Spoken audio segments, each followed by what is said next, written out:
Welcome to our channel. Today we how to activate Facebook shops to sell products online, complete guide step by step clearly.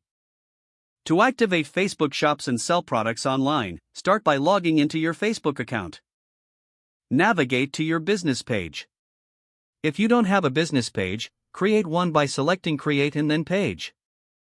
Once you're on your business page, look for the Shop tab in the left menu. If you don't see the Shop tab, make sure your page is set up as a business or brand.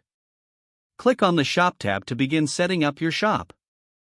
You will be prompted to choose a checkout method.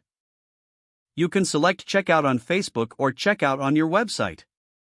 After selecting a method, click Next. Fill in your business details, including the email address and the business address.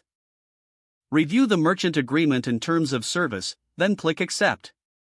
Next, you will set up your payment method. Choose how you want to receive payments, either through Facebook or your connected payment processor. Fill in the necessary information for your payment account. Now it's time to add your products.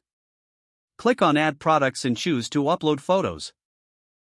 Make sure your photos are high quality to attract buyers.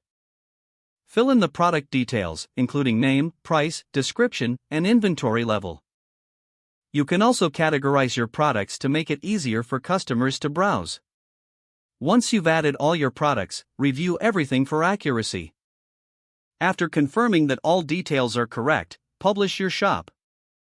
Finally, promote your Facebook shop through posts, ads, and by sharing it on your social media channels.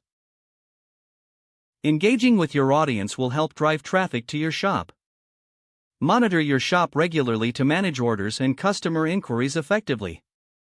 If the page does not load, refresh the browser or try again in a private or incognito window. Make sure you are using the correct email address, then retype it carefully to avoid small typos. If your password is not accepted, use the reset option and create a new strong password you can remember.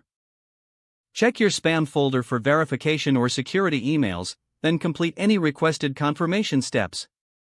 Don't forget to like this video and subscribe to our channel for more step-by-step tech guides.